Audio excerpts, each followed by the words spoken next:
دەچمە هەولێر بەڕێز هەرێم ڕێبوار شارەزای بازاڕەدارایەکان وەردەگرم بۆی گفتوگۆی زیاتر لەسەرم بابەتە بکەین. کاک هەرێم سڵاو لێبێت، بۆ پرسیارە دەست پێ یەکەم.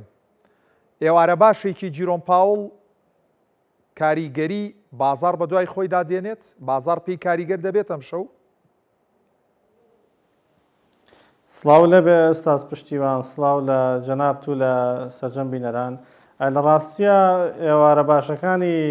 دۆناڵد ترامپ ئەفوان جیرۆم پاوڵ یەکێکە لە بەڵێ یەکێکە لە پڕ بە مەئاهاترین ئەو ئێوارە باشانەی کە لە بازاڕەداراییەکانە ئێمە ئەیبینین و ئەم ئێوارەیەش پێم وایە کاتژمێر 10:30 کە پرێنس کۆنفرانسەکەی هەیە بە هەمان شێوە قسەکانی بە ئاراستەی تریلیۆن دۆلاری بن لە بازاڕەکانە بە حکمی ئەوەی کە ئەم کۆبوونەوەی ئەم شەوی بانکی ناوەندی ئەمریکا لە ڕاستیە دوایین کۆبوونەوەی ساڵی 2025 بێ و ڕوئیا و دنیابینینی ئەوان بۆ 2026 بە دڵنیاییەوە کاریگەریەکی گەورە لەسەر بازاڕەکان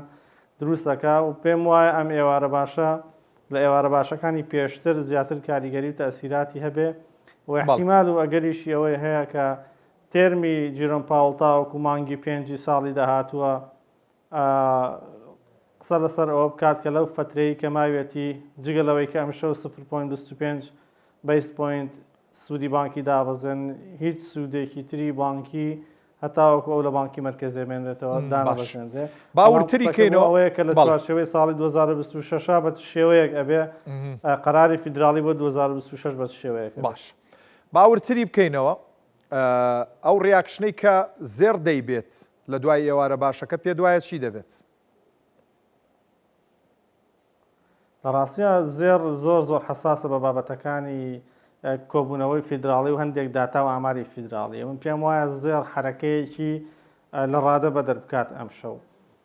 و دوو سیناریۆ لە بەردەم دوو سیناریۆە یان ئەم قسانەی جیرۆم پاوڵ و کۆبوونەوەکە ئیجابیە بێ نرخ خەباتەوە بۆ 4300 دلار 4320 دلار یاخود نرخ داگرێ بۆ 4080 دلار بۆ 4120 دلار، یعنی کاریگەریەکەی کاریگەریەکی یەکلاکەرەوە ئەبێت چونکە ئەم جۆرە کۆبوونەوانە لە ڕاستیە قەراراتی فیدراڵی بۆ ساڵی 2026 کاریگەریەکی دوورمەودا کە وەکو داتایەک نییە وەکو ئەرقامێک نییە کە دەربچێت و کاریگەریەکەی چەند ڕۆژێک بمێنێتەوە کۆتایی پێدێ لە چوارچێوەم سیاسەتەی کە ڕایەگەێن ئەوان باس لەوەکەن کرد 2026 سوودی بانکی چی بەسەر دێ و دۆت پلۆتمان هەیە کە ئارائی یاخود بیرروبۆچوونی ئەندامانی فیدراڵی سەبارەت بە مەسەلەی ڕێیت لە 2026 چۆنە بێ. لەبەرەوە من پێم وایە بازاڕەکان بەگشتی کاردانەوەی زۆر بەهێزیانە بێ، بەڵام کاردانەوەی زەق و دیار لە بابەتی زێر و ئیندێکسی دۆلاری ئەمریکی ئەبینین بە هەمان شێوە ستۆک مارکت بە تایبەتی داو جۆنس و نازداک و SP 500 کە چاوێکی زۆریان لەسەر لە باشە. ئیندێکسی دۆلار بە چ ڕاستەیەک دەڕوات؟ خۆی ڕاوەستێتەوە لەسەر سیاسەتەکانی بانکی ناوەندی. ئەگەر بۆن منە بانکی ناوەندی لە چوارچێوەی کۆبوونەوەی ئەم شەوا بڵێ ئێمە وەکو یەدەگی فیدراڵی قەرارماندا 0.25 خاڵدا بزەنین لە بەرەوەی کە بازاڕەکان پێویستیان بۆوێتی، بەڵام ئێمە بەهۆی شەتداونی حکوومەتی ئەمریکاوە بەهۆی کەمی داتاوە بەهۆی ئەوەی کە هەڵاوسان هێشتان دوورە لە تارگێتی فیدراڵی بەهۆی کە هێشتا ڕێژەی بێکاری لە ئاستێکی بەرزدایە ناتوانین بەردەوام بین لە مەسەلەی دابەزاندنی سوودی بانکی هەتاوەکو ئەرقام و داتا و زانیاری ترمان پێنەگا. ئەمە تۆنەکەی باش نییە بەرامبەر بە بازار، تۆنێکی هاوکش ئەبێ بەرامبەر بە بازار و لەو حاڵەتەیە ئیندێکسی دۆلاری ئەمریکی بەرزە بێتەوە و تەواوی بازار بە زێر و زی و ستۆک و پاوەن و یۆرۆ ئەوان هەموو لە بازارە دابەزن. بەڵام ئەگەر پارێزگاری بانکی ناوەندی بڵێ ئێمە 0.25 خاڵدامان بەزاندووە و پێشبینی ئێوەش ئەکەین کە گەشەی ناوخۆی ئەمریکا ڕوو لە باشی بکە، هەڵاوسان نزیک بێتەوە لە تارگێتی فیدراڵی، ڕێژەی بێکاری باشتر ببێ و احتیمالی ئەوەی هەیە دوو جار و زیاتر ئێمە سوودی بانکی لە 2026 دابەزێنین. ئەمە خاڵێکی یەکلاکەرە و ئیجابیە بۆ بە بازاڕەکان لەم حاڵەتەیە دابەزاندنی سوود بەم شێوەیە ئیندێکسی دۆلاری ئەمریکی لاوازەکە لە بۆرسەکانە و سعری زێر و زی و ستۆک مارکێت و تەواوی بازار و کریپتۆکەرەنسیش تا ڕادەیەکی زۆر لە بازاڕەکانە بەرزە بێتەوە. ئێمە چاوەڕێەوەکەین کە بزانین بانکی ناوەندی ئاراستەکەیان بە شێوەیە کە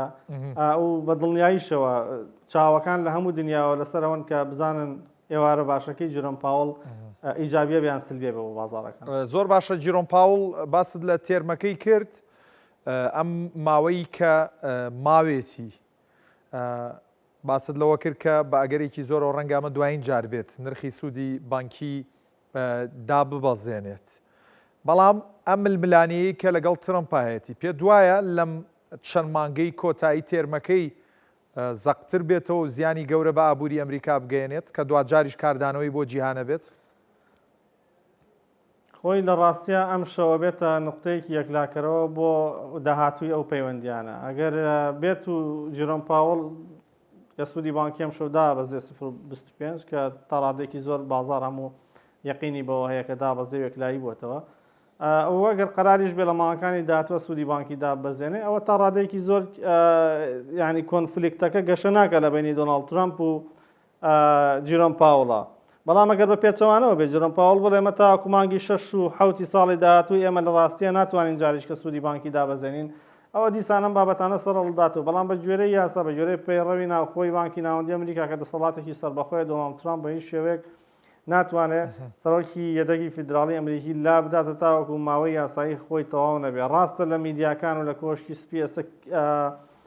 کیڤناسێت هێناوەتە پێشەوە وەکو پارێزگاری داهاتووی بانکی ناوەندی پیشانەیە. بەڵام وەبەرهێنەران زۆر بە وردیەوە ئاگاداری ئەوەن کە تێرمی پاوڵ تاوەکو مانگی 5 ساڵی داهاتووی ماوە گۆڕینیشی و هاتنی پارێزگارێکیش نوێش لەوانێت بچێتە مانگی 6 و 7ەوە بە لەبەرەوە ئەم شەو بە گرنگیەوە گوێ لە قسەکانی پاوڵ و سیاسەتی ئایندەی بانکی ناوەندیگیرێت چونکە لە 6 مانگی داهاتووە ئەکرێت زۆر شت بگۆڕە لە بازارە نازانین داتاکانی 6 مانگی داهاتووە لاوسان بەرزە بێتەوە بێکاری زیادەکە دا ئەبەزێفە قسەکانی پاوڵ هێشتا وەکو پارێزگاری بانکی ناوەندی هەروەکو پێشتر کاریگەریەکان بەردەوامە بێ لە بازارە و بازاریش لە حاڵەتی ئێستا ئەو ئایدیایی و ئەو فکرەی فەرامۆش کردووە کە جێرەم پاوڵ لە کاتی یاسایی پۆستەکەی تەواو بێ یاخۆ لە مانگی 5 دوو دەخرێتەوە. ئەم مۆمنتە ئەم کاتێم ساتێک کە ئێستا بازاڕی تایەوە بەڕێنەران گوێ بۆ ئەو قسانەی جێرەم پاوڵەگەن بەزان سیاسەتی ئایندەی بانکی ناوەندی ئەمریکا بەرەوشێت. باشە لە تەواوبوونی ساڵی 2025 داین بەدەر لە ئەم کۆبوونەوە و هەروەها بڕاردان لە نرخی سوودی بانکی ئەمریکا چی ترمان ماوە کاریگەری بکاتە سەر نرخی زێر بە هەر ئاراستەیەک بێت؟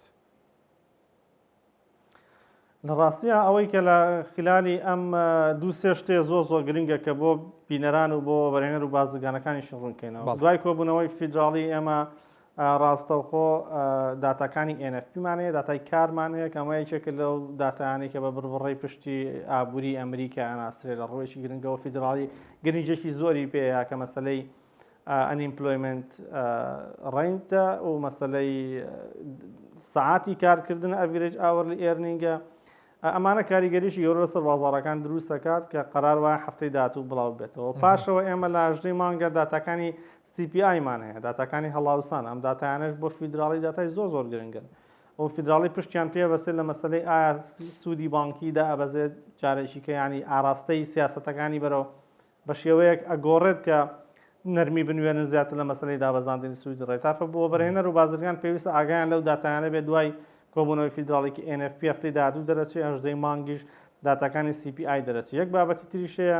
پرساز پشتیوان زۆر گرنگە لێرەیە باسیکەین ئەویش ئەوەیە کە لە چوارچێوەی مانگی 12 مانگی دیسەمبەر کۆمەڵێک پشوویتیایە لە بازاڕە داراییەکانە و بەشێکی زۆری دامەزراوە و بانک و هێج فاندەکان و ترێدەرە گەورەکانی ناو بازار پشوو وەرەگرن بە تایبەتیش لە دوای 15 مانگەوە بە ئەزمموی ڕابردوومان و بە دراسەکردن گەیشتونێتەوە نەتیجەی کە ئەکرێ لە خلالی ئەم مانگەیە تا ڕادەیەکی زۆر سیولەی بازاڕە داراییەکان کەم بێتەوە ئەفۆن کە سیولەی بازاڕە داراییەکان کەمە بێتەوە بە شێوەیەکی گشتی وا کات کە حرەکەی بازار زیاتر بێ. بۆ نموناگەر تۆ پێشتر پێویست بە جوڵاندنی سعری زێڕ هەبوو بێ $10 بە ئاراستەیەکە بیجوڵێنی هێچفاندێک بیان بانکێک بیان دامەزراوەیەک بی لەوانەیە پێویست بە $10 بۆ $20 ملیار هەبوو بێ. بەڵام لە غیابی ئەو دامەزراوە گەورە و ئەو هێچفاندانە لە بازارە ئەکرێت بە مەبلەغێکی کەمتر لەوانەیە بە $20 ملیۆن ئەو حرەکەی دروست کرێت لە بازارە. فلەبەرەوە ترێدەر و بەرهێنەرە بێت زۆر ئاگادار بن لەوەی کە بەهۆی کەمبوونەوەی نەختینە و پشووی بانک و دامەزراوە داراییەکانەوە ئەکرێ ئێمە بەرز و نزمی زیاد لە حەد لە بازاڕ تا ببینین. بازارەکە هەستیارتر دەبێت. بازارەکە زۆر هەستیارترە بێ و تاوەکو پێم وایە پاش 15 شاهدیەوە بین کە بازارێکی نائارام بازارێکی ناجێگی بازارێکی بێئاراستە سەبارەت بە رووسیا و چین کە ئەکڕن ئەفرۆشن ئەوترێت چین تینووی زێڕە بە بەردەوامی دەکڕێ رووسیا دەوێت بیفرۆشێ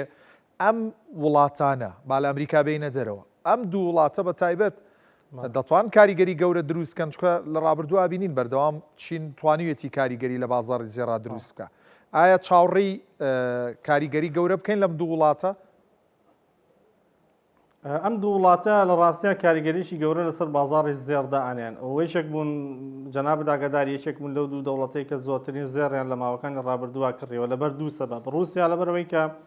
اقتصادێکی تا ڕادەیەکی زۆر لە وڵاتەکە لە جەنگە اقتصادێکی لەرزۆکی هەیە و پشتی شێریشی بەر داهاتی بەر مەسلەی هەناردەکردنی نەوتە کە ڕۆژانە 10 ملیۆن بەرمیل زیاتر بەرهەمێنێ. فبۆ رووسیا هەبوونی ڕزێرڤێکی زێر زۆر گرنگە بۆ ئەوەی کە قەرەبووی کۆمەڵک دۆخی بۆ بکاتەوە. چین بە هەمان شێوەی شەکل و دەوڵەتانی کە بە بەردەوام لە 20 ساڵی ڕابردووە زێڕی کڕیوە و لە بیریشمان نەچێ من پێم وانییە چین و رووسیا اختیاری فرۆشتنی زێر بخەنە سەر مێزی گفتوگۆ لەبەرەوەی ئەوان لە چوارچێوەی بەرەی برێکسا پرۆگرامێکی تریان هەیە ئەویش دروستکردنی عملەیەکی هاوبەشە لە نێوان کۆمەڵێک دەوڵەتە کە پاڵپشتی بکەن بە زێر و پاڵپشتیکردنیشی بە زێر تەبعاً پێویستی بە سیولە و پارەیەکی زۆر زۆر باش هەیە و ئەم بەرێت ئەیانەوێت فراوانی بکەن بۆ ئەوەی کە لە مامەڵەی نێودەوڵەتیە دۆلار لاواز بکەن. لەبەرەوە من پێم وانییە کە چین و رووسیا لە مەسلەی فرۆشتنی نرخی ینی لە فرۆشتنی زێڕا بە شێوەیەکی گشتی ئەکتیڤ بن لە بازاڕداکەواتە دەست بۆ بابەتە چین هەر زێڕی کڕیوە.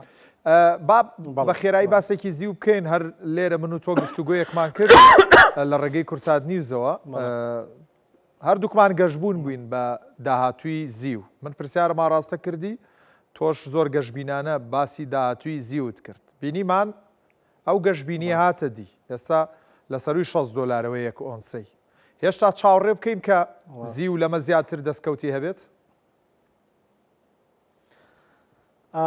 لە ڕاستیە لە حاڵەتی ئێستایا زی و منێشێکم لەوانەیە کە لە بازاڕە نەزی و ئەکرم لەم نرخانەیە و نەزیویش ئەفرۆشم بەڕاستی و پێم وایە ئەو سیعرانەی کە حاڵەت لە حاڵەتی ئێستای بازاڕەدارەکان بەخۆی بینیوە بە تایبەتی لە سیعری زیوە تۆزێک مبالەغە لە سیعرەکە هەیە و بە گوێرەی داتا ڤۆلیۆم و دراسەکردنی بازاڕش پێمان وایە کە تۆزێک لە ئەو سیعرێکەوە بەرهێنەر و بازرگان پێی مرتاحە دوور کەوتوتەوە و پێم وایە $62-63 ببینێ لە بازاڕ شتێکی طبیعیە بەڵام زیب کێشەیەکی هەیە کە ئەکرێت لە ماوەیەکی کەمە بە ڕێژەیەکی زۆر دابەزین تۆمار بکە یعنی ئەمە گەر تەماشای مێژووی مۆمەکانی زیو بکەین ئەبینین کە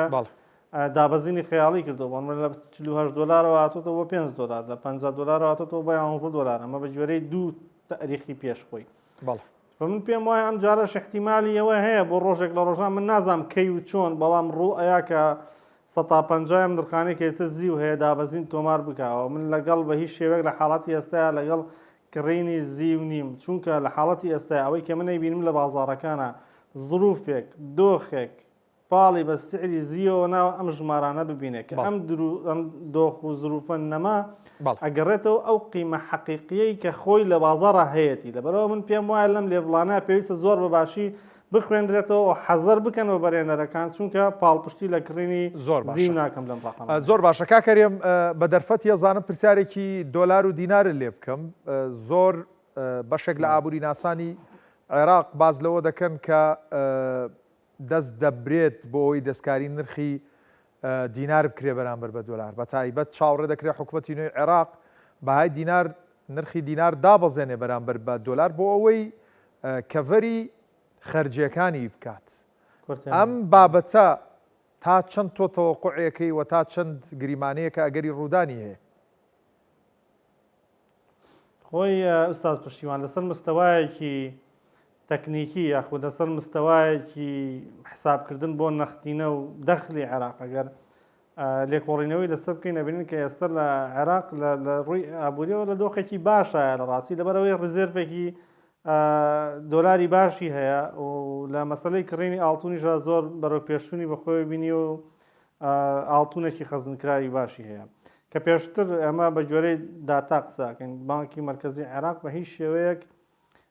لەم ئەو سوولەی کە ئێستا هەیە نەیبووە پێشتر بە تاریخی عێراق ئێمەشتی وامان نەبوو لە ڕابردووە بەڵام عێراق کۆمەڵێک کێشەی هەیە کە سیاسین کە جیۆپۆلیتیکین کە لە دەرەوەی بابی ئابوورینم بابەتانە ڕاستە عێراق دەوڵەتێکی بەکاربەرە ڕاستە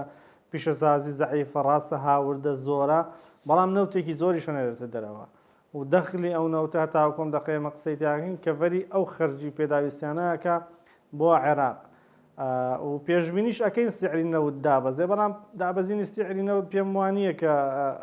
ینی لە خوارد $40 لە بازارەکانە ببینین لە 2026 احتیمالی دابەزینی هەیە بۆ $45 نەوتی خاوی ئەمریکا باسەکەم بەڵێ کەی عێراق برێنتە لەوانەیە چەند $1 فەرقی هەبێت بەلەو ڕۆ من تا ڕادێک بە کێشەیەکی گەورەی نبینم مەسەلەکە بەڵام مەسەلەکە زیاتر دەبینم بابەتەکە سیاسیە بابەتەکە پەیوەندی بە پەیوەندیەکانی عێراقەوە هەیە لەسەر مستەوای ئابووری لەگەڵ دەوڵەت دراوسەکانیە بە تایبەتی لەگەڵ ئێرانە کە قوارەیەکی ئاڵگۆڕی بازرگانی گەورەیان هەیە لە مەسەلەی غازکڕینە ئیدارەی ئەمریکیەکان بە چەند جارێک عێراقیان ئاگادار کردوتە 2 ساڵە عێراق خۆشداری پێدرێت لە مەسەلەی تعاملکردن و ئاڵگۆڕی بازرگانی لەگەڵ ئێرانە و مەسەلەیەکی تر ئیسرائیلە کە پاڵ بە ئیدارەی ئەمریکیەوە زەخت لە عێراق بکرێت لە مەسەلەی پارەدارکردن و سیولەدارکردنی ئێرانە لەم بابەتانە من پێم وایە کە تاکە کێشەیەکە گەر دروست بێ زەخت بێ لەسەر عێراق تشکیلکردنی حکوومەتی ئایندەی عێراق ئایا ئەو حکوومەتێک لە داهاتووە تشکیلەکرێ حکوومەتێکە بێ کە نزیکە بێ لە ئیدارەی ئەمریکیەوە پارێزگاری بانکی ناوەندی وەزیری دارایی سەرۆک وەزیران ئەو ئەشخاصانە ئەتوانن لە ژێر نفوزی ئێران بێنە دەرەوە علاقەیەکی باشیان لەگەڵ ئەمریکا بێت ئەتوان قەبارەی ئاڵگۆڕی بازرگانی لەگەڵ ئێرانە کەم بکەنەوە و مەسلەی بەرەمێنان و پەرەپێدانی غاز لە عێراقا ئەمە معادلەیەکی ئاڵۆزە یعنی بەڕەئی من قسەی کۆتایی من ئەوەیە ڕاوەستێ لەسەرەوەی کە ئەم ئیدارەنوێی ئەم حکوومەتنوێی کە لە عێراقا تشکیلەکرێ چەند نزیکە لە ئەمریکیەکانەوە کە نزیک بن لە ئیدارەی ئێران و نفوزی ئێران بەم شێوەیە کە لە ڕابردووە بۆ زاڵ بێ دوور نییە ئەمریکیەکان جارێشکە سزای ئابووری بەسەر عێراقا بستە پێ سزای ئابووری بەسەر عێراقیشە واتە گرتنەوەی $30 گرتنەوەی $30 ژەبێتەوەی کەمبوونەوەی و تەڵەب لەسەری زیاد دەبێت لە بازاڕە و سعرەکەی بەرز دەبێتەوە فەشتێکی طبیعیە لەو حاڵەتەیە ئەمە باسمان کرد مەسلەیەکی سیاسی پەیوەندی بە ئابووری عێراقەوە نیە گە لە ڕووی ئابووریەوە ماڵسەنگاندنی بۆ بکەین خاوەنی سیولە و نەختینەیەکی باشە لە بانکەکانیان زۆر بەڕێز هەرێم ڕێبوار شارەزای بازاڕەدارایەکان زۆر سپاس خۆشحاڵ